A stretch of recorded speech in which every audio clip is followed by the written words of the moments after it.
All right. So I think we've got critical mass for today's webinar. I want to welcome everybody to today's event. So my name is Joe Welsh. I am a URI parent. My daughter Genevieve Welsh is a sophomore at University of Rhode Island, and she is double major in the Chinese flagship program in criminology. And she trekked out to the University of Rhode Island from Seattle, Washington, which is where you find me this morning. Um, so in addition to being a parent, I'm also on the parent council. So as a member of the parent council, we get the privilege of attending a lot of these webinars that the school offers. And occasionally we fill in as duty as kind of MC to help host the event and coordinate the event. So in addition to that, we also have the opportunity to meet on campus with folks from the university to stay connected to what's going on, all the great things that are going on at URI. So we really enjoy our time on the Parents Council at URI. So just a couple of logistics things for you. So today's presentation is being recorded. So if you have to drop off, or for folks that had registered and weren't able to make it, there will be a link and the recording will be available afterwards on the URI alumni YouTube channel. If you have questions during the presentation, please enter them into the Q&A. I think there's both a chat box and a Q&A box, but if you could all enter them in there, then Barbara, who's our featured guest today, will tee those up for her near the end of her presentation and make sure that we get to as many of those questions as possible. So with that, I have the privilege of introducing you to Barbara. So in addition to also being a parent, the URI student, Barbara is the coordinator of the food security program at URI and is a part-time faculty member in the Department of Human Development and Family Science. So in this position, she's responsible for coordinating URI's basic needs pantry, which is the Rhody Outpost.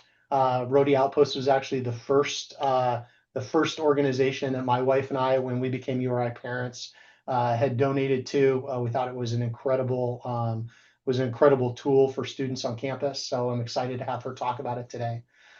So Rhody Outpost supports individual students experiencing food, housing insecurity, addresses overall basic needs insecurity policies and practices at the university. Prior to her current position, she was a project manager for an interprofessional health initiative at URI. She earned her BS in elementary education and human development, counseling, and family studies from URI in 1993. And she got her master's of social work and master's of public health from BU. She's a licensed clinical social worker and a certified family life educator. So I'm very excited for today's presentation, and I'm very excited to introduce Barbara. So Barbara, please take it away.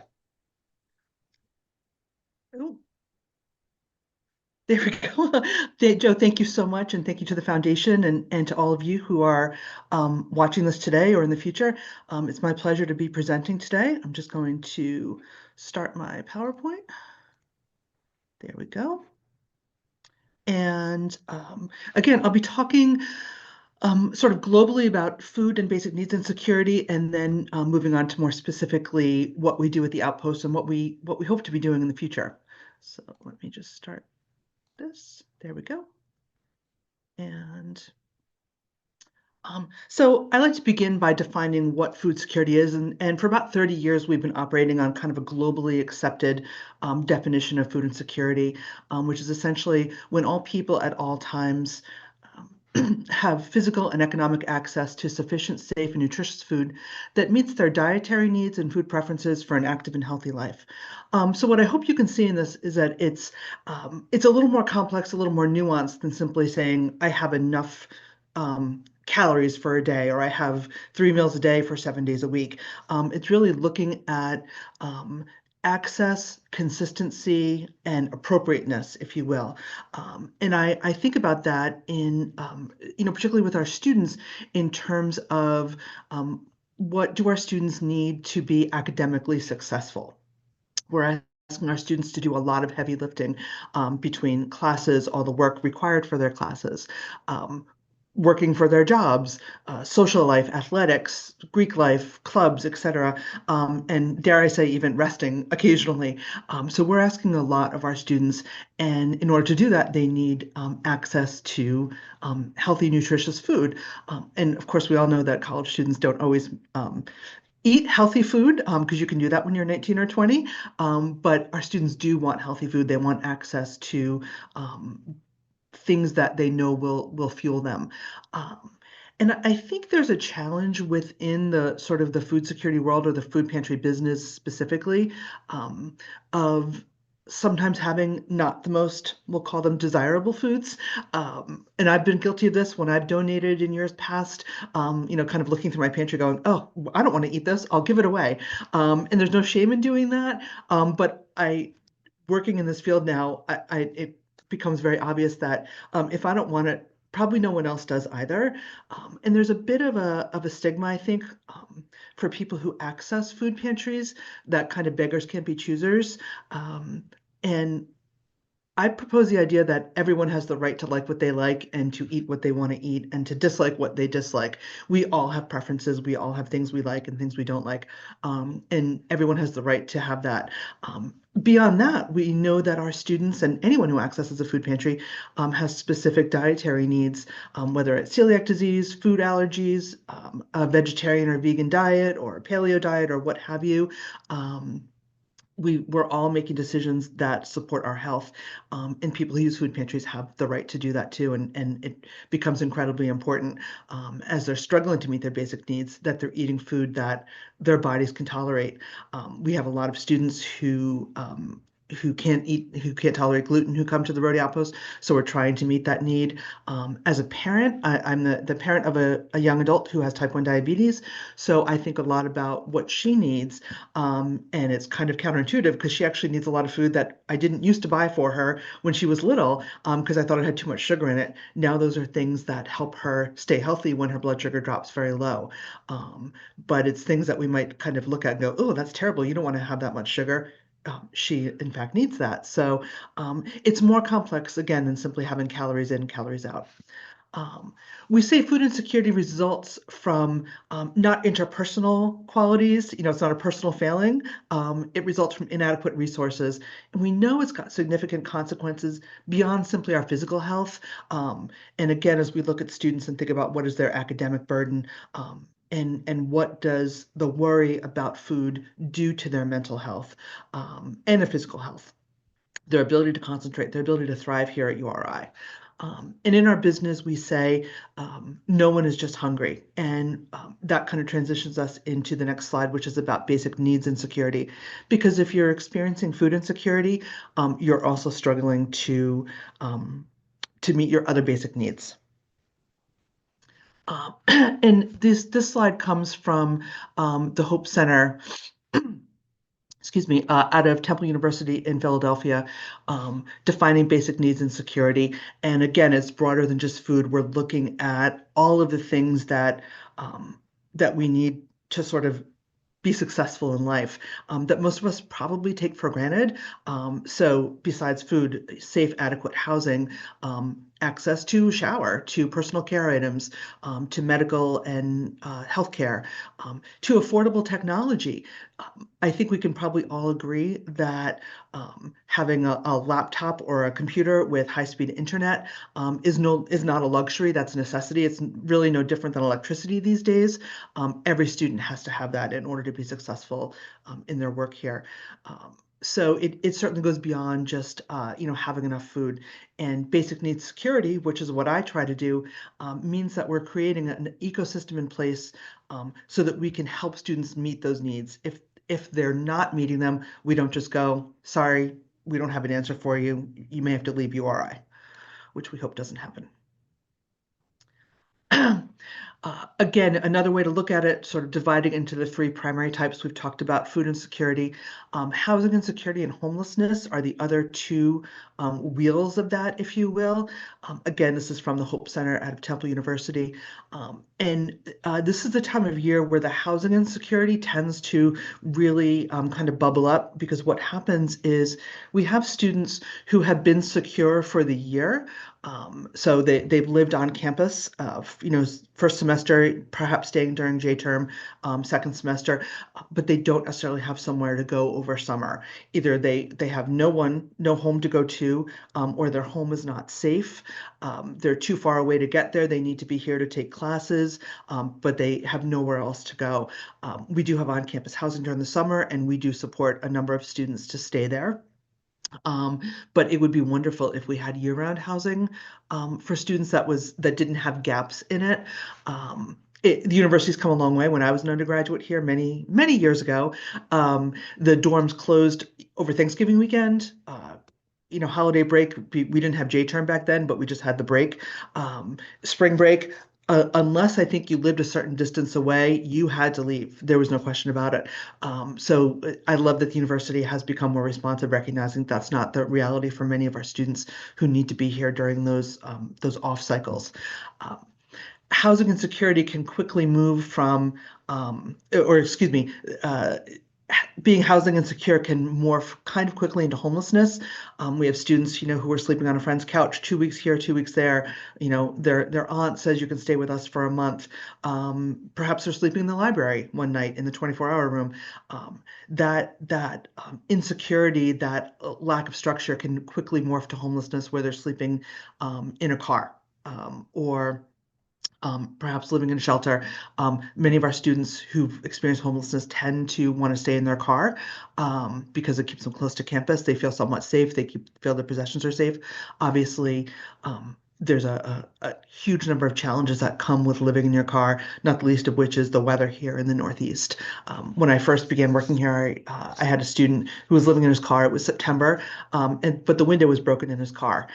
So for September, that was fine because it wasn't cold, but I said, we need to find a solution to this very quickly. He was able to find a solution, but it really still left him housing insecure. He was living with his girlfriend's parents and with her and her parents. But those situations can be awfully tentative. So he, he may have been able to stay there for a couple of months, but he certainly didn't move into housing security. But many of our students are living with this year round, and that continues to be a challenge because, as you all know, there's not a lot of affordable housing in our area. I really like this graphic from the University of California at Berkeley because it reinforces the connectedness of all of those basic needs areas. So if there's a gap in one, you can see it, it connects to all other areas and can have that sort of domino effect. So for example, I had a student who messaged me asking if she could come to the Rhody Outpost. She said, I don't have any soap, so I'm not clean and I'm not going to class. And it's heartbreaking because it's such a simple thing to solve. But if you look at, the hygiene in the upper left-hand corner, we wouldn't necessarily equate not having soap with academic success, but there was a straight line between those two for this student. So we want to ensure that we're covering all these basic needs because every single one of them can have a drastic impact. If it's not met, it can have a drastic impact on our students' ability to be successful in their classes. So. Looking at a little bit of data, again, the Hope Center is sort of a national organization that looks at collegiate basic needs and security in various domains. And they did a large study in the academic year 23-24 that found that 59% of students in that study experienced at least one form of basic needs and security. I do want to contextualize this a little bit. They surveyed students at 91 institutions, but of the 74 4,500 or so students who responded. About 70% of them were students at two-year colleges, not four-year colleges. And so I do just want to sort of put a little asterisk that we know students at two-year colleges experience basic needs insecurity at significantly higher rates than students in four-year universities. So just be aware of that as we're looking at these numbers. But that's amazing that nearly 6 in 10 of the students who completed the survey had experienced one form of insecurity, because we do look at college as a path toward a greater sense of financial well-being. Food, housing, and homelessness, it makes sense that housing insecurity and food insecurity were much higher than outright homelessness, but still a significant need among the students. When we look at who was most impacted, and I will get to some URI, more specific URI information in just a minute.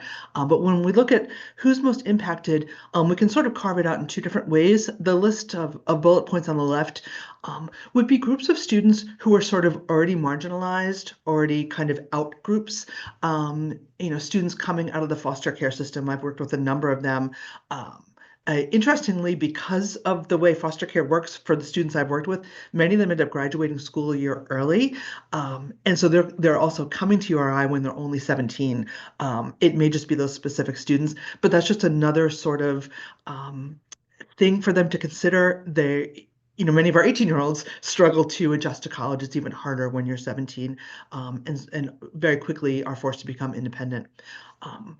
We know a number of students who identify on the LGBTQIA plus spectrum experience food insecurity and basic needs insecurity at significantly higher rates than the students who identify as cisgender and heterosexual.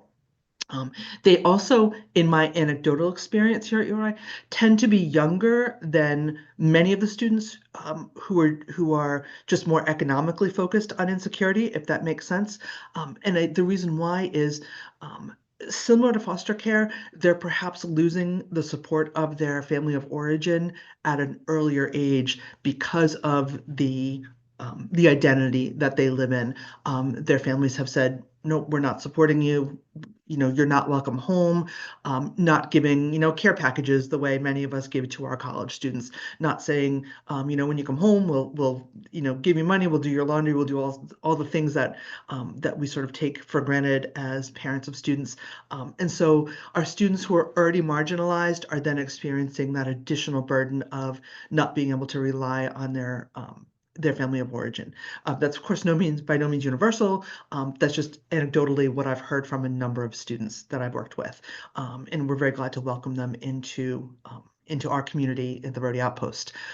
Again, we know students of color, already marginalized, already more economically impacted by social policies, are more likely to need to experience basic needs insecurity. And then finally, students who are Pell Grant recipients.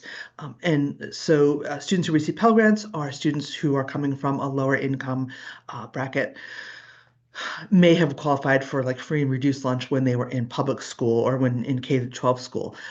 What's happening is we're seeing more students who are coming to college sort of behind the financial eight ball, if you will. So they're coming in with financial need, and that just gets exacerbated during their time here as the cost of college continues to rise. Along with that, if you look at the boxes on the right, we can look at some other sort of identity groups. So first generation students, and URI is about 1 in 3 first gen students, or 1 in 3 of our students are first generation.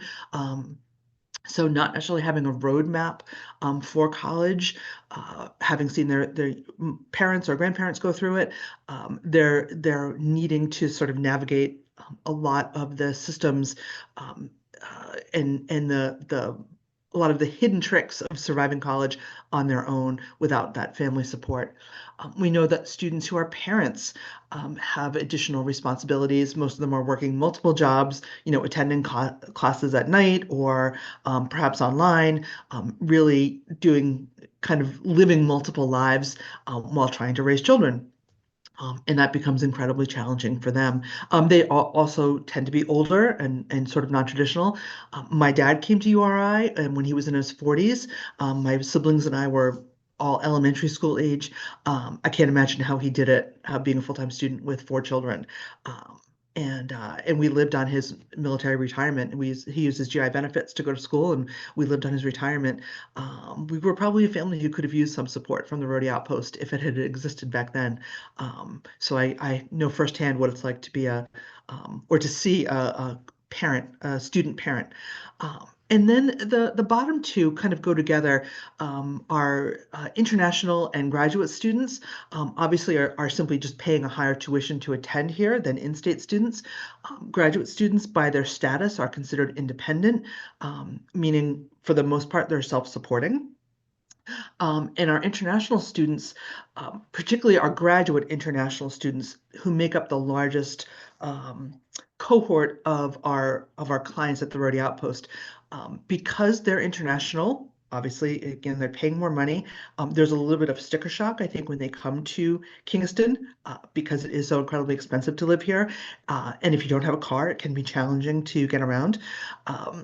They're here for a long time because the vast majority are getting their PhDs. Many are getting their masters, which is generally a 2-year program, but most are getting their PhDs, or they'll come for their masters and then stay for their PhD. An average PhD program is 5 or 6 years. So that's a long time to be here. As such, many of them come with their spouses and children, or they have children when they're here. Um, Graduate students or PhD students generally get what's called an assistantship, which is a salary for teaching or doing research. That salary does not increase if they come with their spouse and children. They still get the same amount. It's meant to support one person, most definitely not a family. Additionally, some sort of policy level barriers that work against our students. Their spouses are not eligible to work based on their visa. Our students can only work at their assistantship or an on-campus job. They can't get a job off campus, as opposed to a domestic student who could say, yeah, I'll pick up a 10-hour-a-week job here, or at Starbucks or Dunkin' Donuts or wherever, because they have that flexibility. Our international students do not. Finally, international students are not eligible for SNAP benefits. In general, it can be tricky for college students to access SNAP, particularly undergrads, a little bit easier for graduate students. But our domestic graduate students can apply for that. They may not get accepted, but they can apply for it. Our international students cannot. And having that kind of basic needs safety net not be available to them is most definitely a challenge. So when we think about sort of internal effort and forces that students will use to improve their lives, these are coming smack up against policy that it's a hard no. So it's not like we can say to students, just work harder, just work more. There is no more or no more harder that they can do. There's simply a kind of brick wall. And that's really, really frustrating because these are students who would significantly benefit from having additional support from things like SNAP benefits. When we look specifically here at URI, this number may or may not surprise you, but we're at 1 in 4. So when we think about who is food insecure at the University of Rhode Island, it's about 25%. And that's based on a survey we did a couple of years ago. I think we're gearing up to do another survey, hopefully get some more updated information. But 1 in 4 RAMs are food insecure. Now, in a population of about 17,350 or so is where we sit. That's about 4,300 students. Right now, to give you a sense of where things stand at the Rhody Outpost, we have about probably 275, 280 students who've used us at least once since September of this academic year, so September of 2024. I sort of reset our enrollment every year and look at who's graduated, who's staying on, and so forth. So about 275. So you can see there's a pretty significant gap between 4,300 and 275. Obviously, not every student who's food insecure comes to the Rhody Outpost or even needs to come to the Rhody Outpost. Excuse me, they may be accessing other places that provide food. throughout the state of Rhode Island or beyond. So it doesn't necessarily mean they have to come use the Rhody Outpost, but it does tell me that we're not getting everyone that we should be getting. We're missing a lot, and we're consistently striving to spread the word through opportunities like this to make sure that people know we are a service for students. So you can see, if you look back all the way to the left from September of 22, we did a total. This represents how many we served in a month. Some months have more sessions than others, depending on the way the weeks break down. So that explains a little bit of the difference between numbers. But September was the last month we were still located up in St. Augustine's Church on Lower College Road. That was our first home when the Rhody Outpost began in 2013. We moved the following month to our current location, which is the Dining Services Warehouse, which is a much larger space and has allowed us to serve significantly more students. So we definitely have some ups and downs depending on the time of year. We are open all summer, though we do tend to see a few less students. We'll see a little bit less in late December, early January, because many students have gone home. It tends to be the graduate students who are still here. But as you can see, the two most recent months, February and March, were some of our highest months. And I think that certainly is a reflection of the cost of everything these days. I try not to look at our invoices for how much I spend on particularly on eggs, but we purchase eggs, milk, yogurt, bread, and produce every week to supplement the non-perishable items, because what students, not surprisingly, have indicated they want is more fresh food. They don't just want, or they don't just need ramen and peanut butter and pasta. They definitely need those things, but they also really like having that fresh food to enhance their overall diet.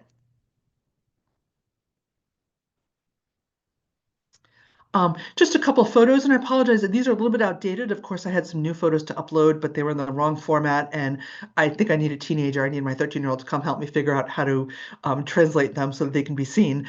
But this is the space we have now. It looks a little nicer now. We're always moving the shelves around and kind of making things over. But the two very important people and one very important dog that you see in the left-hand picture, that's Beth Sherman and Roy Heaton from St. Augustine's Church.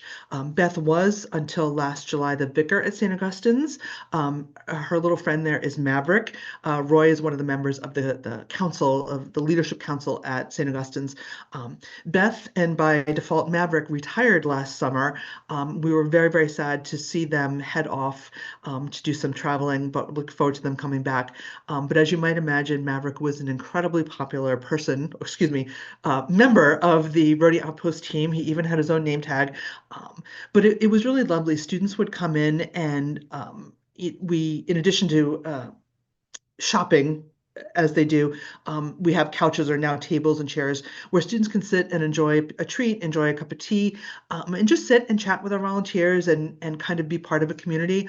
And Maverick was definitely the star of that. And students who perhaps were feeling down or lonely or frustrated, he had a knack for just inviting himself to sit with them and kind of comfort them. And it was wonderful to see students just kind of sitting and sipping a cup of tea and petting the dog. And I don't want to seem like we solved all of their problems, but it gave them a little bit of a respite from just the challenges of being a college student. And that was just so heartwarming to me as the person who does this job, as a mother. I love seeing students know that they have a place where they can come and be welcome and be embraced. So we missed Beth and Maverick very much. We're hoping they'll come back after they finish their travels. Roy is still an active volunteer. I'll see him later today. You can see some of our displays. We have enhanced that significantly with more shelving. Most of the produce, or some of the produce you see here, is conventional produce that we buy through Rock's Market. We get it through the URI Dining Services. They order it on our behalf.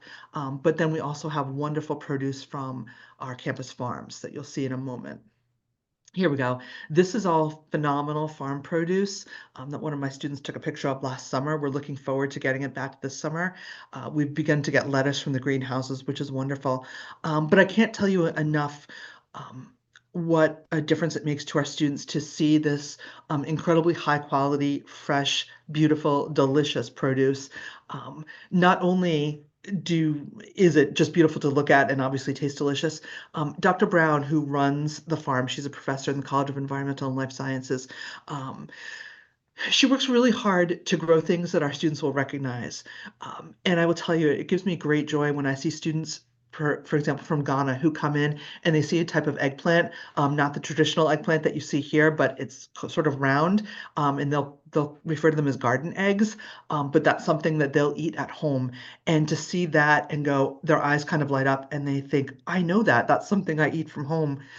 I think all of our students, have comfort foods that they remember, that they ate when they were growing up. And so I love that our students, even though they're thousands of miles away, and without their family for support, see things that remind them of home. I'm trained as a social worker, so for me, that's a really important characteristic. So I love that this food conveys not only nutrition, but also kind of an emotional gift to our students as well.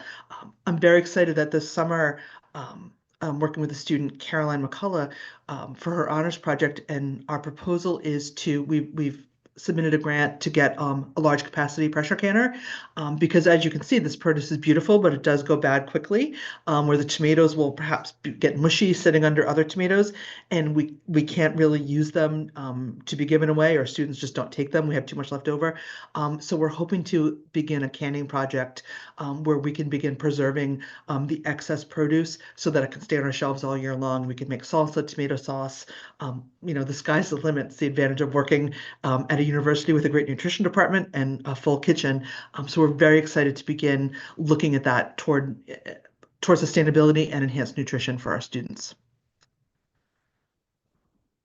And that brings me sort of to begin to wrap up where we're going with basic needs security. The Rhody Outpost is very stable, which we love. I have a great group of volunteers and students who come in and provide the support to keep us running each day that we're open. So I'm looking ahead to the future and where we'd like to go with the outpost and beyond the outpost. And really, sustainability is one of the three areas that I really want to grow. As I mentioned, Caroline's project doing canning and preserving. We're also always working with dining services, trying to figure out how we can rescue more food from our on-campus dining facilities, as well as out in the community. As you might imagine, restaurants and even our on-campus locations get rid of a ton of food. There are certainly some food safety concerns, but the good news is, again, we know how to do it. We know how to keep food at the temperature it needs to be held at. We know how to package it. We know how to label it. We know how to store it. It's a matter of getting all those pieces together. And for example, we don't have enough refrigerators around campus. I have plenty of refrigeration space here at the warehouse, but this isn't always accessible to students. I would love it if we had more fridges around campus where I could say, hey, go to the third floor of the Union. There's a fridge there in the commuter lounge. Go to the library, go to X, Y, and Z location, and you can find sandwiches that were left over. But then I also need someone to go and make sure they're disposed of if they aren't used by the label date on them. So that it's more of a logistical challenge than a desire to do it. I think there's a lot of desire to do it. It's just figuring out all those moving pieces. The other two parts are expansion and nutrition. Expansion is in terms of the amount of food and the places we can distribute it. We love being here in the warehouse. It's just not the most accessible location because of the hours that they're open. The catering office is here, so they're often are here at night, and so students could get in. I'm not here at night, and my student volunteers aren't here at night. If we were in a location that offered more flexibility, such as the Memorial Union, or even one of the academic buildings that was a little bit more accessible, that would make a big difference. The powers that be support that. They want us to be able to move. It's just a matter of finding the appropriate space that will allow us to do what we want to do. And the last sort of piece is nutrition and financial awareness. That goes along with that canning and preserving, but also looking at how can we show students how to make nutritious but also frugal, shall we say, meals. A lot of our students are still learning how to cook. They're young. It's an adult skill to learn. So really promoting that, and that's just a personal interest of mine. So I'm really excited to move that forward and working with some folks from our nutrition department and looking at how we can capture really healthy, high quality, delicious meals that we can teach our students how to make. And I had a great meeting with students yesterday, and they asked me, they're public relations students, they asked me, if there was one sort of message I wanted to communicate to the university, to our community about the Rhody Outpost, we've been using the hashtag #NoRamHungry since I've been here for 3 years. But what I really wanted to communicate was that we have the resources so that no student here needs to go hungry. And if I can leave you with one message, that's what I'd like to leave you with. Um, if they're experiencing that insecurity, we can fix it, or we can help them, we can support them, and we will do that. So please continue to promote the Rhody Outpost, continue to promote basic needs security, and know that we are not going to stop what we're doing. We will continue to do that work. And I thank you so much for your attention. This will be in the PowerPoint that gets sent out. I just want to acknowledge as well, we don't do this work alone. There are many, many collaborators, and I'm sure I'm missing many on here as well. Um, it takes a village, truly. It takes a large village to do this. So I'm grateful for these many, many folks who help us every day. So I will stop my share. Excellent. Thank you so much, Barbara. So I just want to remind folks that are on the webinar with us, if you do have questions for Barbara, you can drop those into the chat or into the Q&A. So we'll give folks a couple of minutes to think about that and potentially drop something in, Barbara. But in the meantime, I had a kind of a tangible question for you, or tactical question for you. What, as parents of URI students, and as parents that to some extent influence our students, what would be your recommendation on what's the best way if we feel called, like I know my wife and I do, if we feel called to support this initiative, to support the Outpost and No Ram Hungry, what's the best way that we as parents and we can encourage our students to be involved and be helpful in the mission that you guys are advancing? Joe, thank you for that question, because it is so great, and there's actually a couple ways we can sort of eat this elephant, as you will. For family members and supporters and cheerleaders for our students, you know, donating through the foundation, donating via our Amazon wish list. Those are great ways to support us, and we try to make it as easy as possible. Click, click. It's sent off in the mail. I get Amazon packages nearly every day, which is wonderful. It's just a really easy way to support us. Thank you, Alicia, for throwing that link in there. The link to our website, which has all of the additional links right on there. For our students, I'm really passionate about helping our students know that they can play a role. I think especially our younger students, our first and second years, might be thinking, I don't even know what my major is. How am I going to help? I don't have any money. How am I going to help? Simply letting folks know that we exist, acknowledging that food insecurity is a challenge. Being food responsible themselves. There's a great project that goes on in the dining hall, a great sustainability project, where we're composting additional food so that it doesn't get wasted. But we did a food waste study a year or so ago in the dining halls, and the amount of food that students waste is actually tremendous. So just even encouraging them to be mindful. You can eat all you want, just don't take it all on the first plate. Wait and see if you're still hungry, because I think what happens is students fill a couple plates, eat half of it, and go, I don't really want this. So being mindful consumers.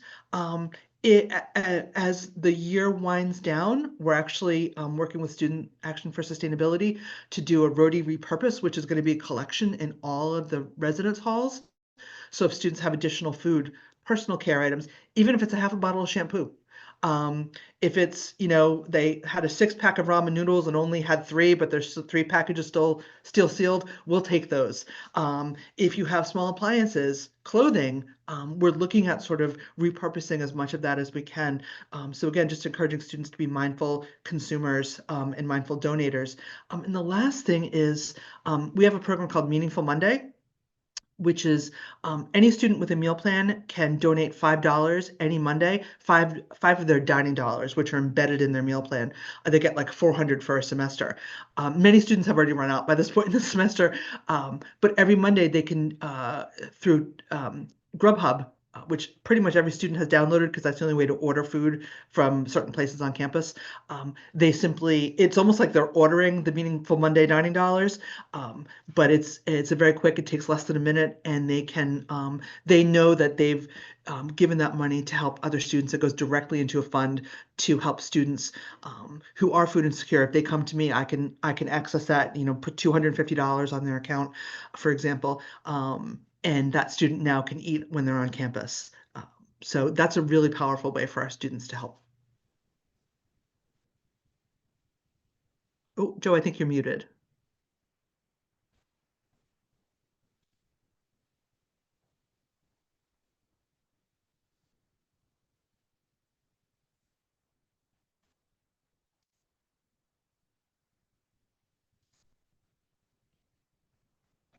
Joe, I'm sorry, I cannot hear you. Can you hear me now? I can, thank you. Okay. I think am evidently not as experienced with the unmute button as I thought. There was a question in the Q&A about corporate match, and is there a way that people can donate to Rhody Outpost and then also take advantage of or utilize any corporate match program that they may have at their company? That is a question I'd love to kick over to Alicia if she's able to take that, because that's definitely more her wheelhouse. I do know that we've had companies like Harbor One Bank, where their employees, everyone gets $100 to donate to their charity of choice. And for several years, multiple donors have chosen Rhody Outpost. So it's not so much a match as just a Yeah. leveraging their ability to donate.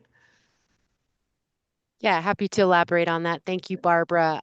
Yes, so when you make a gift to the Rhody Outpost through the URI Foundation and Alumni Engagement, just like any charitable contribution, if your employer does offer a matching gift program, we are able to facilitate that. We're also very excited because ahead of our annual Day of Giving, which is next week, there's a gift challenge for Rhody Outpost. So when we reach 50 donors, $10,000 will be unlocked in support of Rhody Outpost. This is thanks to the generosity of an anonymous alumni couple, which we're very excited to elevate that. So I will put in the chat a giving link that you can use that will be applied to that gift challenge. And through your employer, you can request those matching gift opportunities. And once you make your gift on the foundation side, we would be in contact with you and your employer to help facilitate that matching gift donation. And as Barbara mentioned, we have had individuals provide support via donations, as well as companies and businesses who have also done gifts as well. So any other questions on that, we can ensure to put it in our follow-up email, how you can best get in contact with us to help navigate giving back to Rhody Outpost in that way. Thank you. Thanks, Alicia. So Barbara, another question that came in. People have mentioned that their companies sometimes offer employees the opportunity to take time off work to volunteer. And so there was a question about, is there a way that if people are local or reasonably local, that they could volunteer with their time as opposed to or in addition to their dollars? Is that an opportunity that your team could use? That's tricky, and it's only because right now we're only open somewhat limited hours because of where we're located in the dining services warehouse. We can't be open in the morning because the warehouse is busy with trucks in and out and forklifts and that sort of thing. So our hours we're only open 4 hours a week. Because of that, I don't necessarily have the capacity to take a large amount of outside volunteers. I will say that things like service days could potentially be an option, particularly if they were focused on gathering donations. Ideally, if we move at some future point, we'll need additional support with that. So it's more on a case-by-case basis, but I'm always happy to talk to anyone who has that opportunity within their company and kind of creatively figure out what's the best way to engage them.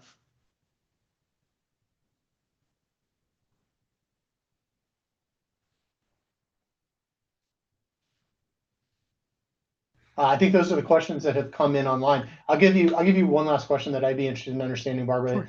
Sure. And we can kind of use this as wrap up.